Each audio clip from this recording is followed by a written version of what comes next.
रिश्वतखोर बहू। ये क्या बात हुई? तुझे पता भी है तो क्या बोल रही है बहू? एकदम सही बोल रही हूँ। अगर आपको मुझसे अपनी इन ऐंठन भरे घुटनों की मालिश करानी है तो मुझे वो देना पड़ेगा जो मैं मांग रही हूँ। एक हाथ दो और दूसरे हाथ लो, सिंपल। बहू हूँ, इसका मतलब ये नहीं कि नौकरानियों की तरह काम करूँ। ये है अमृता और उसकी सास रेखा। अमृता एक नई नवेली बहू है जिसकी शादी कुछ दिनों पहले ही रेखा के बेटे माधव के साथ हुई है। वैसे तो अमृता दिल की बहुत अच्छी है, लेकिन वो कहते हैं ना कि खून का रंग तो दिखता ही है। बस वही डॉन की बेटी होने का रंग यहाँ अमृता में भी दिख रहा है, जो है रिश्वत लेना। जी हाँ, काम चाहे कितना भी छोटा या कितना भी बड़ा क्यों ना हो, हमारी अमृता बहू बिना रिश्वत लिए कुछ नहीं करती। चलिए देखते हैं आगे इनके साथ और क्या क्या होता है। रेखा और अमृता को लड़ती देख ससुर प्रेमचंद वहाँ आता है और कहता है, अरे क्या हुआ? काहे इतना तिल मिला रही हो रेखा? अरे कुछ बोलोगी भी या कानों में हड़ताल हो रखी है तुम दोनों के? देखिए ना पापा जी, माँ जी ने मुझे कहा कि मैं उनके घुटनों की मालिश कर दूं, लेकिन उसके बदले में माँ जी मुझे वो हीरो वाला पुश्तैनी हार देने से इनकार कर रही हैं। क्या? घुटनों की मालिश के लिए हीरो का पुश्तैनी हार कौन मांगता है बहू? पापा जी, आपको तो पता ही है ना, आपकी बहू कितनी सयानी है, हर कोई भी काम फ्री में नहीं करती। और अब शेखावत खानदान का आटा तो इतना भी गीला नहीं है कि अपनी बहू को हार ना दे पाए। क्यों माय डियर माँ जी? देखा आपने प्रेमचंद जी, ये अब मुझसे पुश्तैनी हार मांग रही है, कल को पूरा घर मांग लेगी। अरे जा जा, मैं खुद कर लूंगी अपनी मालिश। ठीक है, मुझे क्या। एंजॉय योर मालिश टाइम माँ जी। रात में जब पति महादेव दफ्तर से लौटकर घर आते हैं तभी कमरे में, अमू सुनो ना, मेरा वो लाल रंग का जो शर्ट है ना वो धो दो ना प्लीज। एक्चुअली कल मेरी एक इम्पॉर्टेंट इंटरनेशनल क्लाइंट के साथ मीटिंग है, बहुत बड़ी डील का ऑफर है, इसलिए मैं अपनी उस लकी शर्ट को पहनकर जाना चाहता हूँ।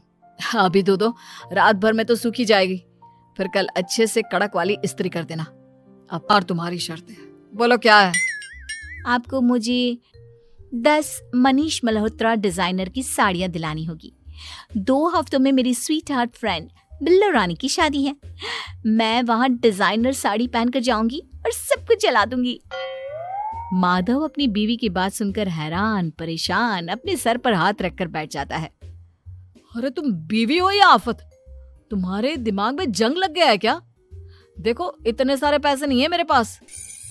तुम्हारी याददाश्त तो जगह पर है ना माधव, भूल गए? मैं एक डॉन की बेटी हूँ। अगर तुमने मेरे कहे मुताबिक काम नहीं किया तो तुम्हारे लाल शर्ट को दूर ही रखो, मेरे पापा तुम्हें ही लाल कर डालेंगे। ठीक है, चलो अब ज्यादा मत डराओ, तुम्हें जो चाहेगा मिल जाएगा। अब ये डर और रिश्वत का सिलसिला यूं ही चलता रहता है और इसी तरह समय बीतता रहता है। एक सुबह सब नाश्ते के टेबल पर बैठे थे, जहां अमृता सबके सामने एक व्हाइट बोर्ड लाती है जिस पर दिन भर के सारे कामों के रेट लिखे हुए थे। अब ये क्या है? टीचर नहीं बनने का इरादा है क्या तेरा? अगर हाँ तो अफसोस, बेचारे बच्चे, उनका भविष्य तो अंधेरे में है। आप लोग बेकार की बातें बंद कीजिए और आंखें खोलकर ठीक से पढ़िए क्या लिखा है। ये आज के सारे कामों के रेट्स हैं। आलू पराठे, चाय, दाल, रोटी, चावल, सब्जी, हलवा, मिठाई, रसोई की सफाई, वॉशिंग मशीन में कपड़े धोना, ओखल में मसाले कूटना और माँ जी और पापा जी के अलमारी की सफाई करना। इन सब कामों की कुल मिला के जो रकम बनती है वो है ये 10,000 रुपए और माँ जी के लेटेस्ट लाए हुए सोने के झुमके भी। अमृता, तुम इंसान हो या हैवान? जरा तो दया करो हम पर। हे राम जी, उठा लो, अब ना देखा जाता ये सब। सच में पता नहीं कौन सा दिन था वो जब ये हमारे घर आई। महादेव, तेरे प्यार ने तो हमारा जीना दुश्वार कर दिया बेटा। दुनिया में बहुत रिश्वतखोर लोग देखे, लेकिन ऐसी रिश्वतखोर बहू पहली बार देख रहा हूँ। जो अपने ही परिवार को लूटने में लगी है। बहू मेरा शगुन है, नेक है। और वैसे भी मैं एक बहू हूँ, इसका मतलब ये नहीं कि मैं सब काम पूरी जिंदगी फ्री में करूँ, आपके चरणों को धोते बैठूं और 24 घंटे आपकी नॉन स्टॉप सेवा करती बैठूं। चलिए छोड़िए, नाश्ता और खाना चाहिए तो बोल दो जल्दी से, वरना मैं चली थिएटर। आज मेरे फेवरेट सलमान की पिक्चर रिलीज हुई है। इतना कहकर अमृता वहां से चली जाती है। इस बेवकूफ का जल्दी कुछ करना पड़ेगा। कुछ दिनों बाद घर में पूजा रखी थी और पूजा में 11 पंडितों का खाना बनाने के लिए कहा जाता है, वो भी नई बहू के हाथों से। देखो अमृता बहू, आज घर में पूजा है, 11 पंडितों को खाना खिलाना है, 56 भोग बना पाओगी? उन्होंने कहा है कि नई बहू के हाथों का खाना ही होना चाहिए, नहीं तो मैं रेखा को ही बोल देता हूँ। ओ कम ऑन पापा जी, खाना तो मैंने फ्री फंड में अपने घर में भी कभी ना बनाया, तो अब आपको क्या लगा कि पूजा का नाम लेकर आप मुझे अपनी झांसी में फंसा लोगे? अरे कल मुही, बस अब बस, पहले सुन भी ले क्या कह रहे हैं हम। तुम्हें जितने पैसे चाहिए, जितने तोहफे चाहिए, सब ले लेना, बस पूजा पाठ में कोई बाधा नहीं आनी चाहिए।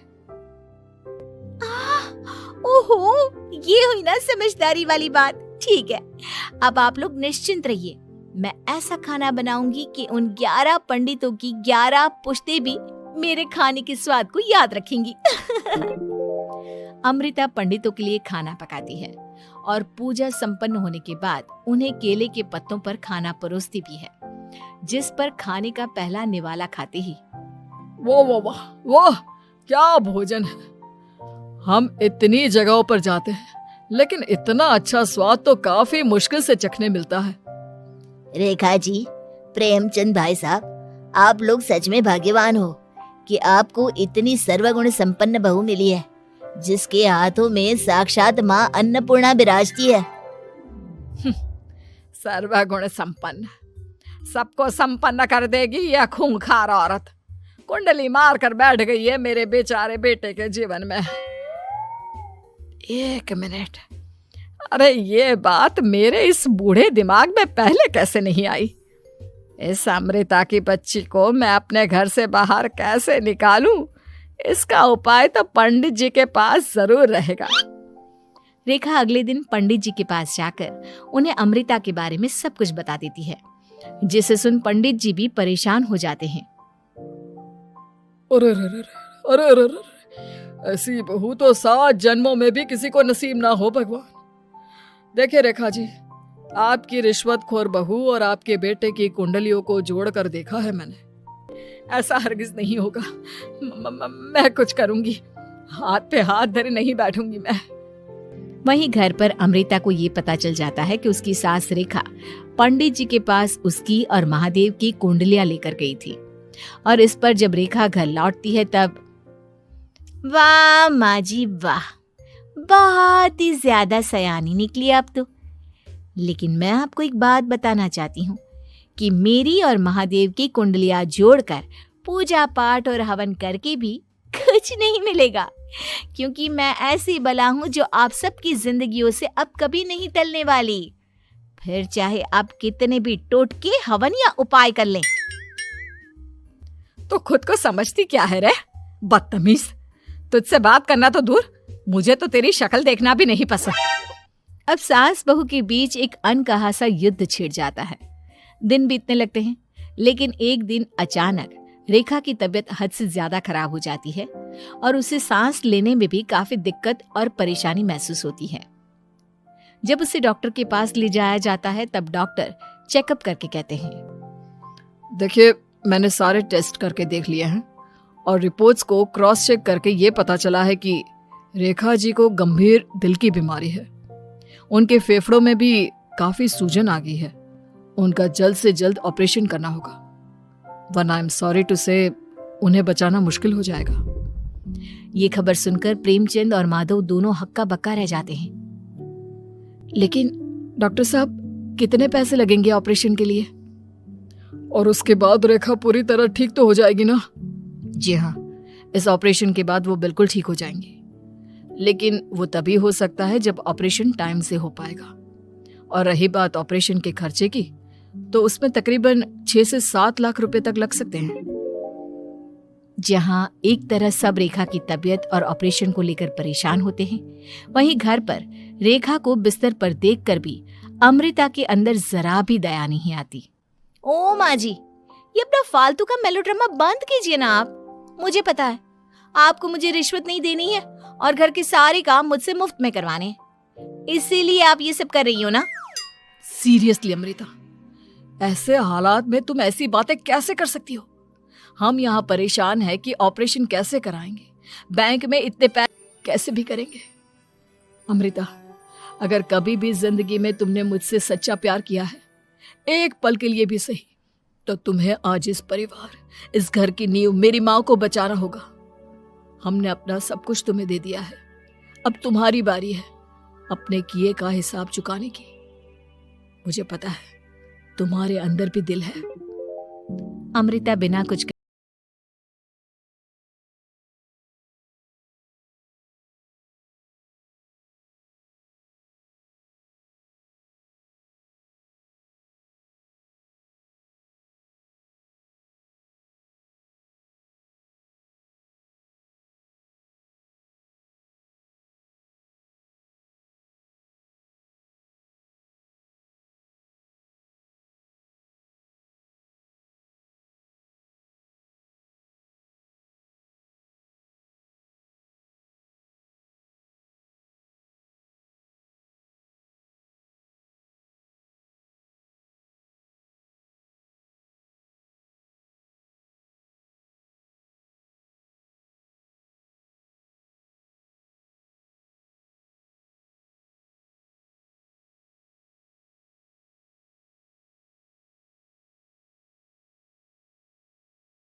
थाली लिए खड़ी होती है।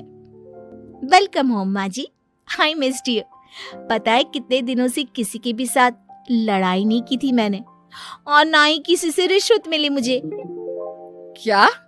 हमें तो लगा था कि तेरी अकल ठिकाने आ गई है, लेकिन तू तो अभी भी जैसी की तैसी ही है। माँ जी, पूरी बात तो सुनिए। हाँ, ये सच है कि मैं रिश्वत लिए बिना नहीं रह सकती लेकिन अब ना मेरी रिश्वत बदल गई है।